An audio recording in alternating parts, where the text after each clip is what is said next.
Now you need to find a piece of business when you need to have, a 2 to 4% margin uplift within 1 year. Otherwise, it's not worth the effort. I think that's my biggest mistake is thinking that more detailed analysis, more data, etc., would lead to better decisions. But when I escalated that, it was not clarity, it was tension. Have a look at that data. Be aware that it might create chaos. Be ready for the chaos. Even be ready for it. Embrace it. Be happy with the chaos. Yeah. Because if there is chaos, that means that you have a big bug here. If you have one person doing pricing, it's still powerless if value is not shared by everyone between the function. You don't see margin disappearing in a price list. It's decisions that happen on the day-to-day where you manage your account that, little by little organizational friction or things that you let go and nobody owns them.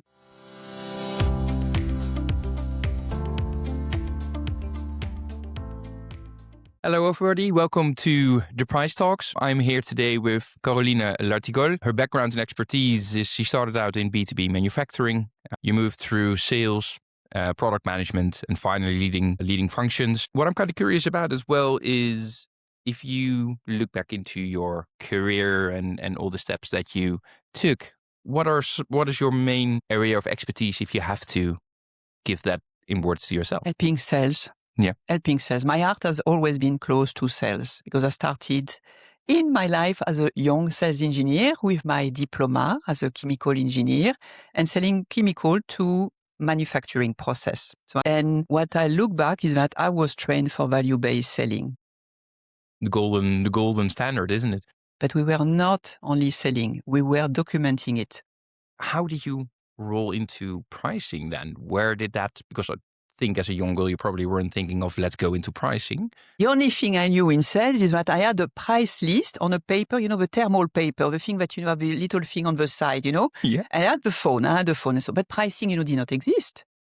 Pricing was part of marketing. So it's not really about pricing. For me, pricing is a tool. Yeah. But it's a very interesting one. Today, I see it really, I will repeat maybe several times, it's a strategic boundary. Okay, thank you for that. That's good to hear. And for our listeners, we all have been there, I think, in our careers that we were like, okay, now I'm doing something I should not have been done or mistakes you made that you come across. Can you share a few of your challenges you had during your career? As a chemical engineer, I'm analytical. If you have a technical engineering, you are very analytical. So then, when you start to help sales, and I think that's my biggest mistake is thinking that more detailed analysis, more data, etc., would lead to better decisions. I would say from a data perspective, the more data you have, the more accurate decisions you can make. But apparently that isn't how you experience it. So can you tell me how that happened? I had a very, very specific example. I was enrolled in HQ. Our work in pricing, commercial excellence, in that is always finding opportunities and concretizing them. And I found a huge opportunity. And that opportunity had nothing to do with price, discount, rebate. It came from something that was invisible in our system. Guess what? I don't know. Free of charge samples. You don't see them. They are not price zero, we don't see them. So it was printing adhesive segment. So you sell huge roll of, 10 kilometer, 2 meter large. And the customer in that segment, our customer, were asking for samples because it's normal. When they have a prospect, they need to have a little demo where they will show, hey, this is how I do the work. So it was a common practice. So it means that, the roll is cut on 200, 300 meters out of 10 kilometers on 30 centimeters and so. So it means a little bit of logistic complication because you don't have a full roll anymore, but it's a logistic puzzle. We can solve that. But it's not only the lost, it's a lost also the constraint, the fragmentation and so, but it was a silent dilution of our margin. Yeah. Because it was not controlled. Yeah. Not known. And you saw that on the average selling price. Never invoiced, never tracked internally. And then I come with my beautiful analysis to the VP of Sales and the VP of Finance. Yeah. Was it all hell broke loose? Yeah. They were right. They were right because, finance say it's a silent disaster. How much is it? And it was big. And the sales say, yeah, it's the way we are doing business. And it's peanuts. It's peanuts. What are you messing up with us? Because it's the way we do business. But it's still a few 100,000 per year of costs that were on more than $1 billion company. It doesn't matter. But when I escalated that, it was not clarity. It was tension, pure tension. Yeah. And they were right. Yeah. So how did that end, right? Because of course this is the, I think, battle maybe between sales, finance, marketing. Yeah. Were you able to find a common ground? So that was a reaction of finance, because the finance, there are two strong characters and I love working with both of them.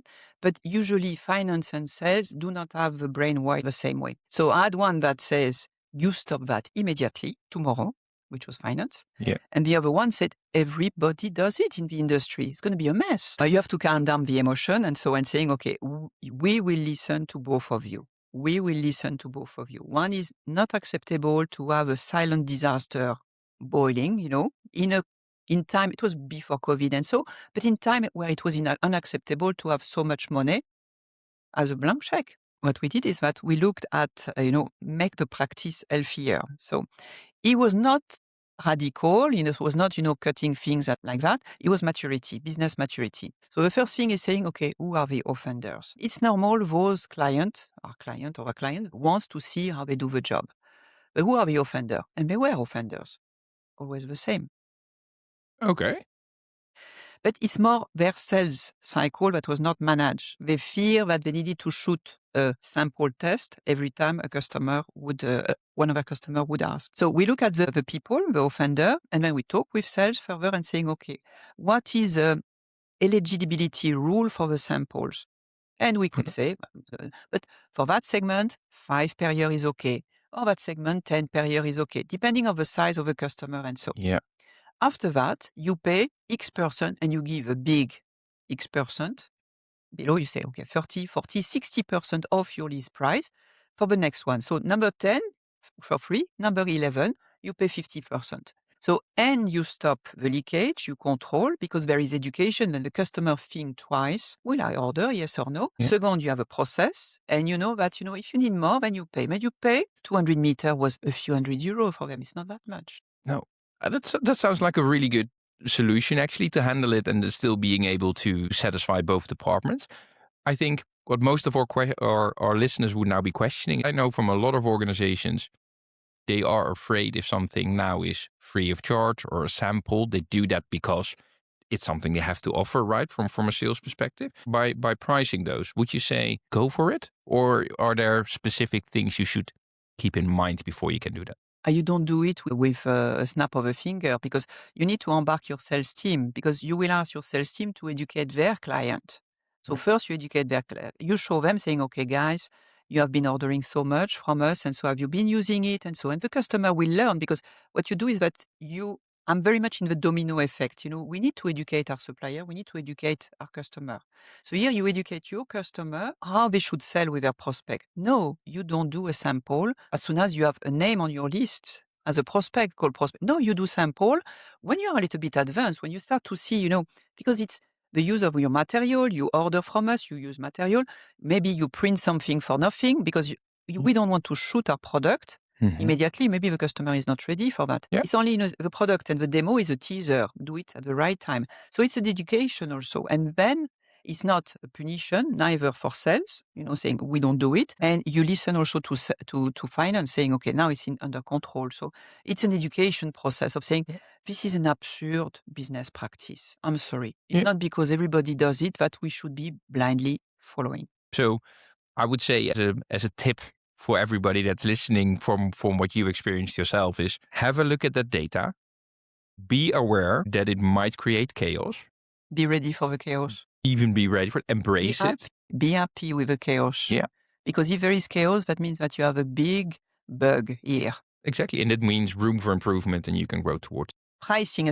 And in everything that is an analysis, it's not because of bad or brutal analysis, but it fails because the decision remained isolated. And here in that case, you had fantastic data showing something fabulous, but then suddenly the decision should not be isolated. So here it was very important that both parties were heard and they were happy with the solution. And that's where the work of influence, once you have the data, is the most complicated one, will not be replaced by a machine. So machine will give us far much more of the chaos. Where is the chaos or the clarity? But from that chaos, then you need to make sure that your decisions are not isolated. So you are able to have two people happy with what we see and how we manage. We spoke just about before about, you said the more data doesn't necessarily mean the better decisions are made. And with that, you would mean that, for example, in here, it was not tracked in the system because there was no price attached to it, right? So it's something that was lost.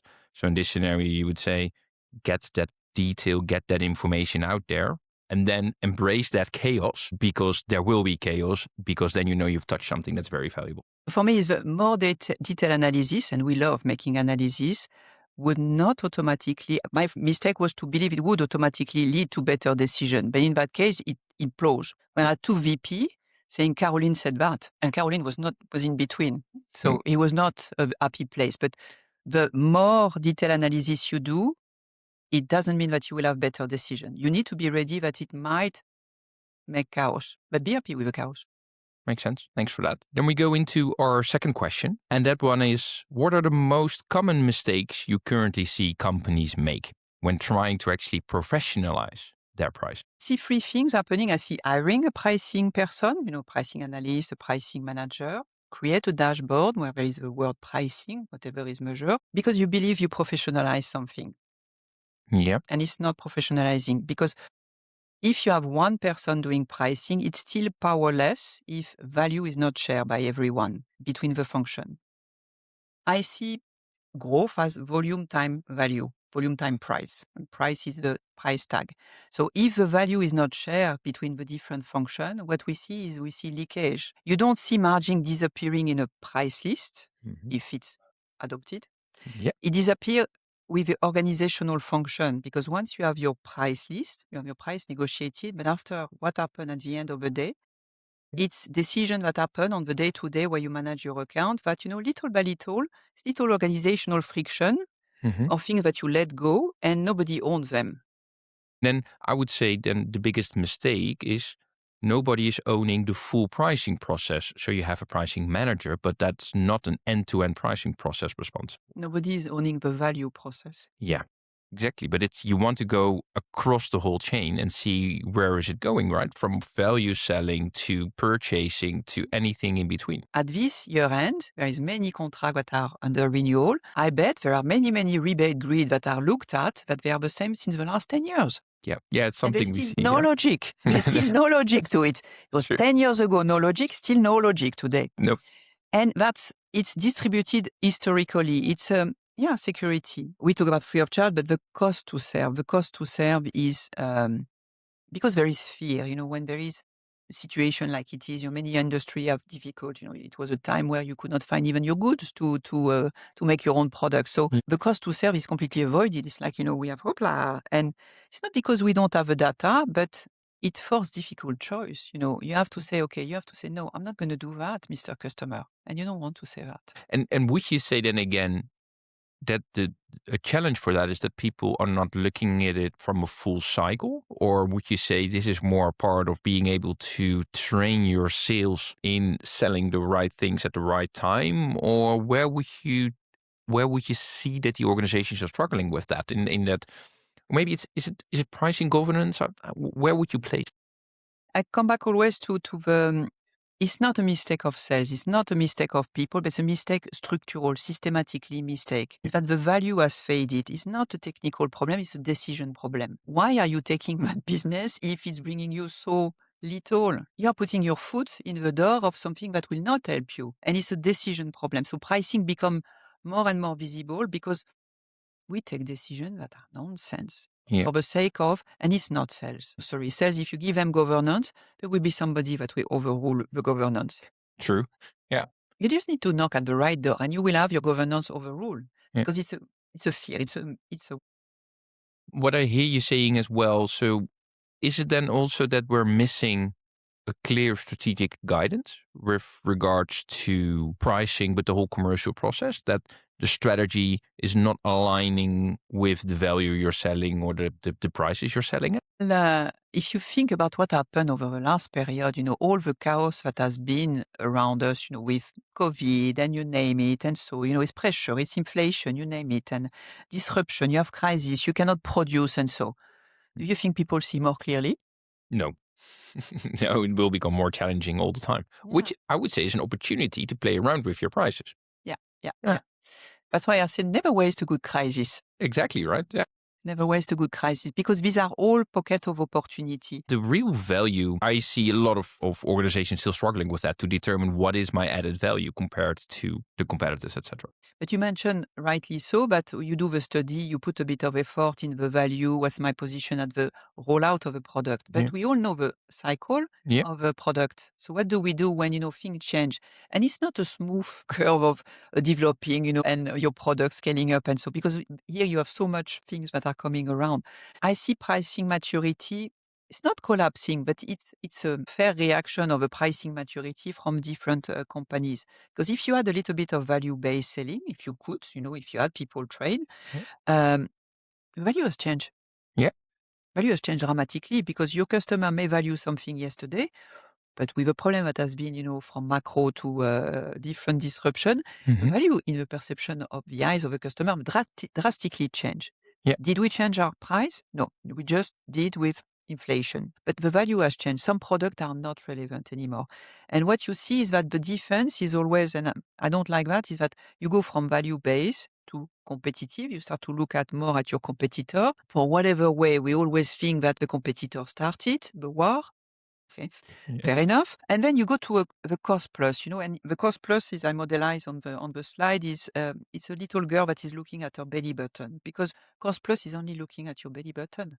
Yeah, it's only There's a cost plus gravity, you fall. And people, it's normal when you have uncertainty, people rush to formula because formula is safe. Yeah, exactly. It's nice. You do a markup. Oh, it's safe. Yeah.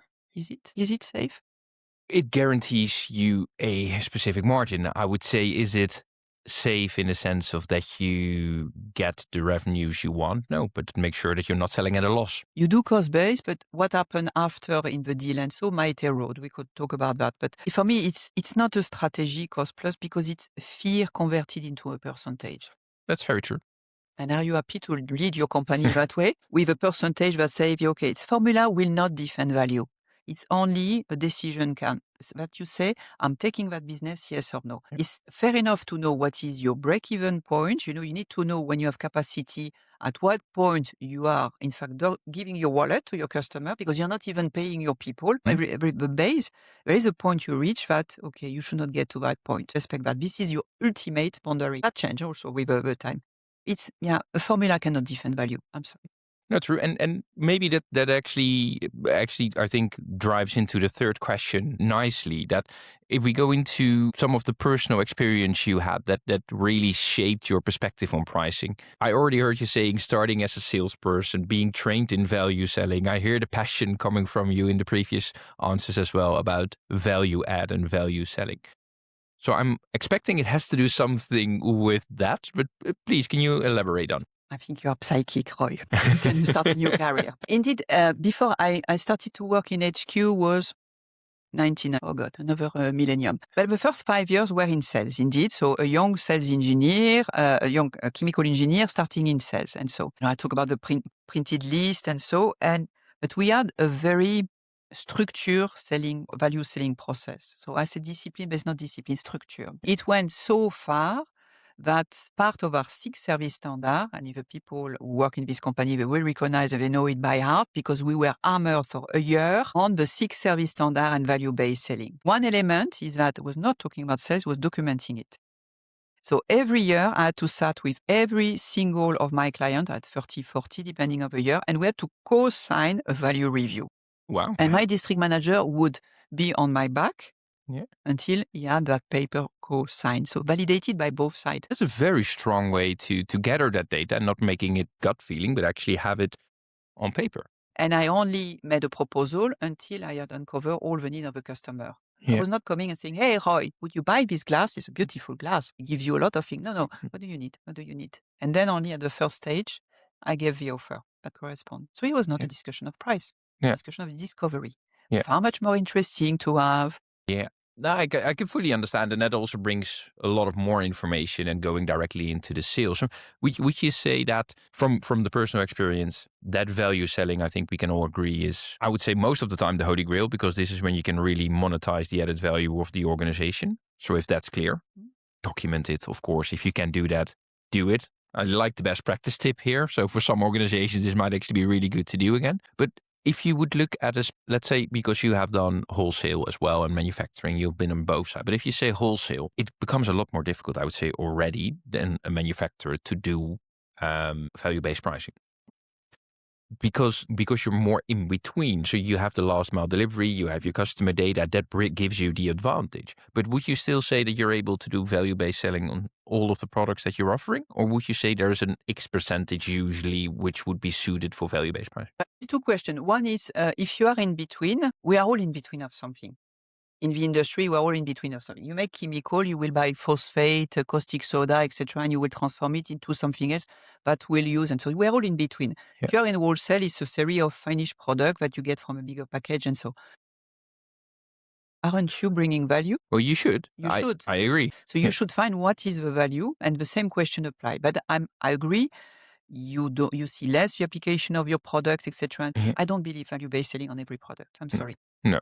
Unless you have a unicorn and you have only a time, to be a unicorn and value-based selling, Yeah. you will be followed.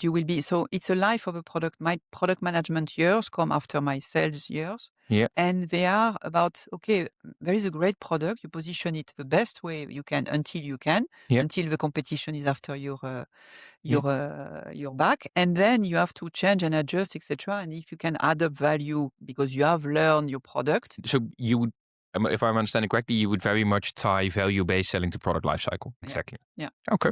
And if you do value-based selling, it's far much nicer conversation with your customer than a question of, I give you 2, you get 1 for free. And so, no, this is not. No, but I think what a lot of organizations or what is withholding them is first defining and quantifying that value. But another thing I see as well is sales has been doing it already 20, 30 years without the really value-based. They have been selling it based upon their relations and the connectivity they have. Which is a form of value. It's a form of security for the client. Don't overlook that. I am talking to Roy for the last 20 years and I'm selling, and I know Roy will always do the best for me. Yeah. It's value. Let's say you're a pricing manager, you want to start with value-based pricing. So have the conversation with your customers to identify that value. Where are you differentiating yourself? And then find a way how to monetize that value. Yeah. That would be the steps. And of course, how to implement that further might be more complex depending on the organization. What I would like more to emphasize today is that the value has changed for the last few years. Yeah. So I would say if you are a young pricing manager, spend time with your sales team and equip them for saying, what's the value that we are delivering? And go into the organization, because I come now to the next one, the second part of my life. I go to HQ, and then it was 2007, 2009, coincidentally a time that was pretty difficult. Yeah. And I was dealing with a large account. And I love a large account. That was what we call a strategic deal. And I saw in the organization that everyone was defending them for different reasons. And it was legitimate because sales, it's a relationship. You mentioned, okay, but everybody says the volume for the bonus. And so, okay, I've been in sales. I know the trick. You do 1 year good, another year less, and you get the maximum bonus every 2 years. Okay, we have all done that. But it's the relationship that is most important. I was spending more time and had more intimacy with my customer than my boss that I saw once per month. So at that time in HQ, then I faced strategic deal. And then you have sales that says it's a very important customer for us, for relationship. And I say, it's a very important customer for us because it's stability for my forecast, for my plan. I cannot drop a customer that is doing 15% of my revenue over the last 20 years. Operations say, no, for my efficiency, my capacity, I need that customer. And so, but no one had really visibility on one thing. And it's something that we did is that the cost to serve. Yeah. Because those costs to serve that margin erode every year, it's not only margin that you erode, but it's the resource, the time, the missed opportunity, because this time that is locked into your capacity, your marketing, your production, and so for those customers that are bringing you breadcrumb, is time that you are not doing something that is maybe value-based selling. And that I'm really like, it was very contrasting for me because I was in sales and I had to do value, to the last drop of my blood with my boss, behind me. Yeah. I defended value really hard. And in HQ, I saw this value going small isolated decision, multiply, and quietly you erode value. And it's not because people lack skills. Again, it's not people, but people, because nobody has the full picture alone. Yeah. Neither sales, neither product marketing, neither industry marketing. Those customers, look at them together because you have a lot of value leakage. And it's not about sales. It's not about the pricing guy.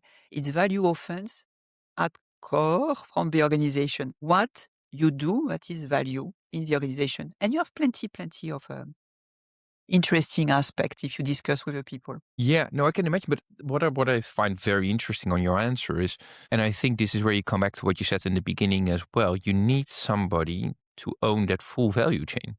So being able to have the responsibility and not think in silos, but have it overall. And then, so not just finance, not just sales, etc., but somebody that has the full overview of what's happening. And then the cost to serve, I think, is a very valid point, because I think specifically in the last few years, with everything that happened, it increased tremendously, I think, across all industries. Across many functions. Yeah. And I think that is something that most organizations are not really tracking or have been tracking. So I think that's a very valid point to have a look at with regards to profitability. I'm thinking about the word owning, because I see that, going on also on LinkedIn, and so the reporting line, etc. I don't know if it's really the answer. If it's really the answer, it's really uh, the capacity to collectively decide. There is a wealth of value in every single department, but we have stopped talking to each other. Mhm. We have fragmented. It's market are unstable. You have demand here and there, and so the decisions are taken time after time after time under stress. Are you making good decisions under stress? Sometimes. I understand your question, where you're coming from. Good. But I agree. But then don't we come back to, I think, one of the main things, and I've been discussing this with other specialists and as well, but would you say that the pricing function or revenue manager, or how do you want to name, should make sure that it is cross-functional? It should always be across all the departments so that you can bring that alignment. We have a role in pricing, connecting the dots, and it's a strategic transversal role. Yeah. Because you cannot, with a few analyses, etc. And especially I've seen people, there are one person for a 10,000 company, 10,000 people company. You can't do that. And so if you have a mandate of doing pricing and you have to do that, but what you can do is that, the strategic transversal and finding those opportunities, because you understand well, the P&L officially as a pricing person. I would invite the people, so aside of that, to really work. I was always recognized, even when I changed company, as one of the sales folks, even if I had a job that was called director of marketing. I was one of the sales folk because I was talking their language. So come on the ground and talk with the sales team and understand how value. Give them framework if you need, but what is value? How do you capture, the description of value? But make a value check Yeah. with them, and regularly. And so, because that it tells you what's coming out on the market, and inside is understand what value do we put in front of what's happening outside. Personal learning experience has most shaped your perspective on pricing. Before working in HQ, in headquarters, every year I had to sit down with every single customer and have a document that was called a fishbone. We co-sign it. It was a value review. And it was everything about saving water, energy, the reliability, the safety, avoided, intervention. And so it was not a claim. It was evidence validated by both sides of the table. That's very strong. Very, very strong. So what advice would you give to B2B companies taking their first steps in a more mature pricing process? I would say start where the value is lost silently. And I mean, start with your big account. Because there are probably a handful of them. Many companies have a handful of them. But most companies avoid to talk about them. I love to call them the Tyrex account. I think I wrote something on LinkedIn about that. It's the one that are too powerful to challenge and too fragile to confront. Yeah. Sounds recognizable. Yeah. And it's normal because dependency goes both ways. If you have a big account, you are probably a big supplier for them. So you have a dependency that goes both ways. And, you have a volume, you have a strategic project, they are named strategic. This is a question to elaborate sometime, but they are strategic, they have a large volume, but they come quite often with weak profitability and disproportionate service level. So we come back to the cost to serve. And look at them, dare to look at them. Great first step. So really look at the key accounts, strategic accounts you have, and look at the cost to serve. So we did account operating profitability years ago. So really up to cost to serve and cost to sell and understanding, where was our limit. And it helped us also redesign our contract because these were contract complex. We sold chemical, but we sold services. We capitalized, we have CapEx equipment in it because sometimes it was interesting for us to put equipment so that they use our product better instead of putting everything too much. So that was an advantage. But I'm going to talk about an example that was more recent is that using price increase, looking at your big account Yeah. within a price increase. Because the irony is that most of the time they get the smallest price increase, those guys, Yeah. compared to the small account. And the small account, they carry the pressure. Because, if you say you want to do 5 and none of the big ones are accepting, then it goes to the small one to make the P&L. And they will even pay and subsidize those small accounts for the extra service they receive. And that I found unacceptable. So an example is, it was before COVID. It was a calm period. Not that much inflation or so. We had one specific, but the general price increase. And we delivered 25 million, about 2%, without punishing the small account. Because that was something for me that doesn't work. For me, it's really important that we focus on the portfolio and not on the transaction. Because in pricing, we tend to look at, product, product, product, product. No, look at the portfolio. And I talk about customer portfolio. It's not the transaction. So what we did is that we implemented a traffic light. And we said, okay, we have X% to do, and we classify green, orange, and red. And it was done with sales, and each account had a tailored trajectory. So the green were our good accounts. They were value aligned. This is the account that we wanted to have. They were supporting our strategic growth, really, in terms of money, in terms of growth and margin, in that case, that was. And those had normal increase. Then we had the orange one or yellow one, I don't recall what we did. And that a little bit too far from a target profitability. We look at several products and so, but overall, it was a bit too far. And those, we had a supported increase. And what we did, like that time, I work a lot with a procurement manager, and we did a deck to help our customer to sell the price increase to their customer. That's good. Yeah. Because we were big and we had customer medium. They did not have our capability of, making big contract, negotiating complex contract. And then we had the red ones. And that was the directs.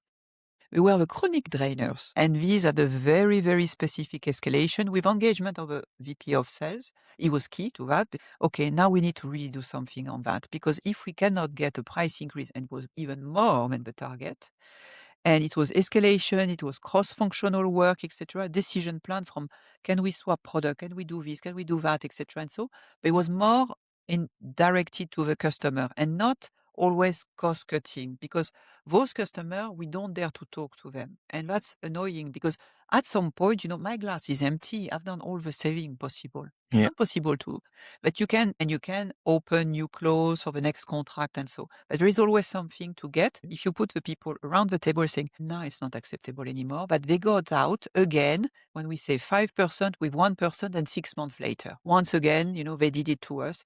Let's be proud of saying, how do we manage that? Because they are chronic drainers, and we need to look at them into the eyes. So that's a very actionable insights that you gain with that. Would you say that evaluation are you doing that? Were you doing it annually or every? Depend on the period. It depends on the company. So most of the company I work early in my career, we had cycle year over year. With this time right now, you have cycle quarter to quarter. Yeah. It depends on the urgency, depends on the sector, etc. So how do you manage your work? So those contracts are annual, but I'm sorry, I don't accept the excuse of saying, no, I can't do anything until the 1st of January 2026, because we're going to do that now, and we're going to prepare the ground now. It's too late now, but this is something that is, a point of rebate. Those contracts have usually enormous rebate. Yeah. I came across things that were absurd in terms of provisioning the accrual. Yeah. Because you expect a 10% rebate at your end. No news, no news, no news. Yeah. And then, you fantasize about a margin of 25%. Oh, we are doing good. And in December, you have all the rebates that come. Oh, we finish with 8%. Yeah. This is unacceptable. So it's a loop of communication of saying, where are we doing? Where are we going? And by doing that, you can challenge the rebate grid, or you can help the customer saying in June, hey, can you order that and that and that? I've seen you have not ordered that. And maybe you have an opportunity. I heard on the market that there is this. Yeah. Help your customer to grow in your rebate grid, not waiting for being fed. So, but what I also hear you say, and I think this is a very correct, but also a bold statement, start with the big account, start with the strategic account, because usually this is where fear happened and you're not sitting around the table. So this is where you're losing out on. So that's where you should start. That's where you lose your pride. I think I'm not fearing them. That's where a company loses. Sorry, it's very, very bold. I am the best of both worlds. I live by about 30 years in this country, so I can nag as a French and I'm bold as a Dutch. Okay, so the best. But saying, listen, they are complicated. We are not here to solve easy problems. And rebates, I think, for everybody that's listening as well. But I think I've never been into an organization where the rebates were 100% aligned with everything and everybody fully understood it. This is for every organization an ongoing nightmare. Do you concur with that, or have you? Yeah. And it's a bit. Let's not fall under data perfection, because it will never be perfect, because you have a rebate grid, for example, for volume, bracket of volume. And let's say that they are configured correctly. It's another thing also. But let's say you have a bracket of volume. The customer does his best to order within the grid because he wants to hit also the target, but maybe something happened and he's not able to have this volume. And what can you do to help him? Because his sector has changed. And so it's the market move faster today. So, the rebate grid are closed for 1 year, but you need to be a little bit agile around it to say, okay, well, let's look at it and not wait for December and have the drama. Yeah. Yeah. So also being more agile on those. I think that's very correct. Thank you for that. You gave some advice on where to start if you're looking into price maturity and profitability within an organization. The last question I want to ask you is, what would you currently consider as the top challenges in pricing for wholesalers and distributors and manufacturers? What are the challenges they are currently facing?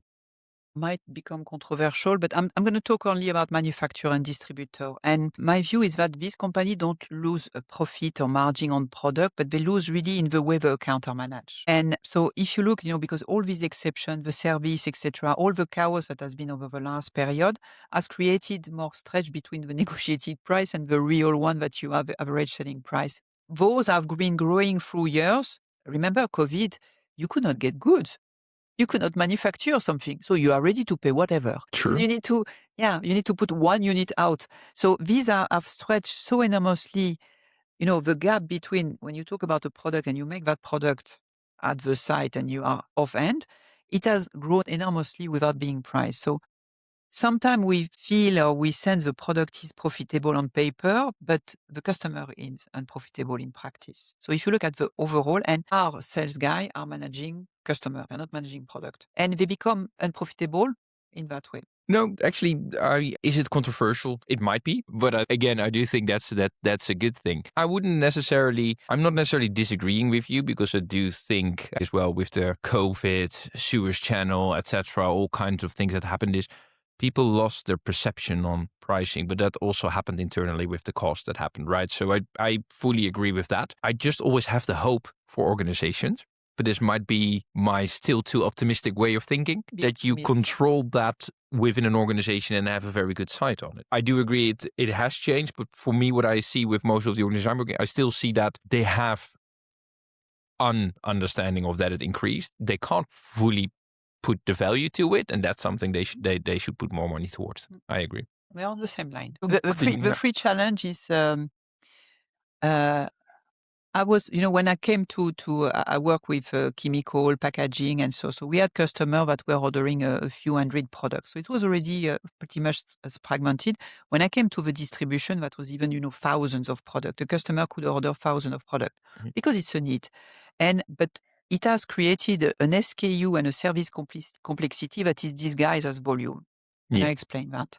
Because the volume look attractive. You have an enormous panel of product to offer, and so. But it's so fragmented across so many SKUs, so many small run if you do a batch, so many urgent requests and special ended, and so. So the business has moved enormously fast, which is normal because customers have very specific needs, and so. but the effort on the side of the company grew even faster. And I come back then to the cost to serve, Yeah. because that big customer, if it's one product, it's not the same as a customer that order 1,000 of product. And that is really something that we don't look at when we look at margin, because we look at margin. But if you have a customer that is made of 1,000 of product, okay, what does it mean? So that's one. The second I mentioned several times is the margin leaks that is made in every day decision. I love back office. I love the customer service and so, but when a customer call, they will do everything for the customer. And you don't have a contract in front of you of saying, no, this is not included. And so you will do it. So it's not in the main price. It's not in the list price, not in the negotiated price. Okay, the rebate, that no one question is one thing, but all this relationship support, that is an information because that's value. This is listen to the customer. Back office has a lot of information about what are the customer need and Yeah. it's opportunity to repackage, monetize, and so on. So, but for now, it's bleeding, bleeding, bleeding, because you don't want to jeopardize the relationship in this situation. Yeah. And it's all the thing, no freight, just this once, just this once. Your margin, poof, gone. So it's not one big moment, but they all accumulate silently. But they are also information, and they are also interesting thing to listen. So that's number two. And number three, you will laugh, is the illusion of control created by tool or AI. And I've been also, I use a lot ChatGPT, to Yeah. write and so, because otherwise I forget, I miss words. And, but let's talk about the dashboard data. And so we come back to in the beginning, you can have fantastic dashboard. You can have fantastic price engine. They will provide precise recommendation. But without the alignment inside Yeah. on what the value the organization wants to protect, this tool will only accelerate the contradiction because you will have a recommendation that will be overruled by somebody else. Yeah. So you had put all your structure, your logic, etc. and so, but if you are not really strong on the basis of a structure, you will accelerate the contradiction, which is a good thing because you will see something. So for me, perfect decision in isolation, and I mean, it's not pricing people, it's pricing, sales, marketing, and so on and so on. It will conflict the execution in the reality. Well, I think you're right in that. Of course, I'm going to respond to this, well, right, from our perspective, but I think you are right because if there is no clear strategic goal, if there is no clear pricing architecture or hierarchy, a tool is not going to help you. It's just going to provide you Decision, extra not information. decision on value, Yeah. decision on value, not on pricing, decision on value. What is it that we monetize? What is it that we want on value? What is value in the company? And Yeah. where do you say stop? Yeah, no, so I agree with the value part because this is what I said. So like the value part needs to be determined always within the organization, right? And that's something a tool can't really help you with, I would say. But the tool can help you with automating a lot of that process already once that has been determined. If you, God forbid, use cost-based plus pricing or with gathering more competitor data, right? It can help you, I think, as you said before, with putting the finger at the spot that hurts the most, like we're giving away free stuff, or let's have that conversation with finance and sales. And this is where a tool is supporting. But my strong belief is that AI pricing tools will never replace the pricing force because we need the input from a price, but you need the industry knowledge. So the tools will help make pricing professionals make better decisions by the data, but the experience from a pricing will always needs to be there for the value add, for the soft skills, for bringing it together, for thinking about the strategic impact, etc. I work with, the first time I was exposed with a pricing tool was installation of an analytic because we moved from price per unit of measure, the kilo of chemical, to a fixed fee. Yeah. And then we lost completely the transparency of the price and cost per unit because you had all the bundle of chemicals sold, Yeah. all the revenue on service and all the revenue on equipment. But here you had 10 products. Yeah. But we didn't know anymore. And so we built a rule, etc., to have a little bit more transparency. So it was the first time. And I was really amazed. But we took 3 months, to how do we create the rule? Because if you sell 5 products that are different margin point, and so how do you allocate? And so we found a rule. And so, but the rule, it was the structure. And you test it and you test it. And the tools are fantastic for that because you see, is my rule working? Yeah. Does it give me, the decision? And then you need to talk with her because we come back to data will not make decision. No. It's when you have a conversation and then you say, okay. Yeah. But The second time was with QCP. So we had an internal escalation. Yeah. And the first thing I did was looking at, okay, how many exceptions do we have? Yeah. Okay. And it's normal to have a configure. For me, it's 80%. I want Yeah. to work only on 20%. Yeah. And the 20% sometimes are more of revenue because they are number of codes. Could be. Yeah. But there was a rule of escalation with a team in Budapest I had, which were doing the first pass. Then I had contract manager for specific key account. Then an escalation process for the big offender. Yeah. Because it's a big offender, we need to decide about, do we do that? I don't want somebody to be blamed because he sold something bad, because he had no choice. Exactly. We need to have, Yeah. So it's the collective clarity on what do we decide. We don't need policing. We don't need more governments. We need maturity. Be mature on the decision you made. We had a conversation about this before, and I just want to pick your brain about this, because you talk about maturity, and we also work with organizations that work across continents, across countries, right? Maybe within the Netherlands, they have different business units, you name it, where there can very much be a different maturity from the sales director, the CEO, the pricing manager. But at a corporate level, at HQ level, you want to set a standardized way of pricing. From your perspective, how do you deal with those different levels of maturity within the organization? Would you then accept at some point these organizations, these business units, or these countries, we can't bring to that level and we need to make a roadmap to go there, train them? What's your approach with that? You have to have a tool that is usable for the weakest link. And you have to have a tool that is making your golden horse happy.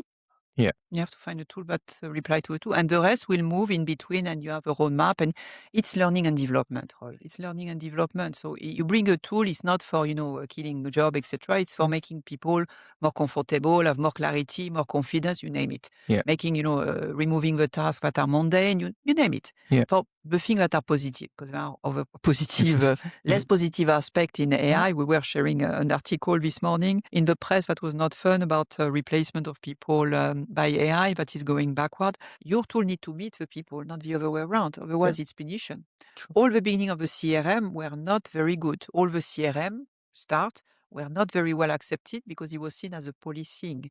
I need to fill in things, etc. Yeah. When I was in sales, my Excel, more than 10 lines, it was too much. Yeah. I didn't know there was so many lines in Excel then. Lucky you, no? Lucky, yeah. No, great. Where I want to end it all with is, you have done multiple projects during your period in time. Pricing is usually said is one of the most strong levers you can use for profitability. What are some return on investments you have seen in your career on pricing initiative? So I would say, now you need to find a piece of business when you need to have, a 2 to 4% margin uplift within 1 year. Otherwise, it's not worth the effort. And so it's worth, even if you learn on the way of mistake, etc. And so, but you need to aim at something like that. But I cannot guarantee it until you have a nose in there.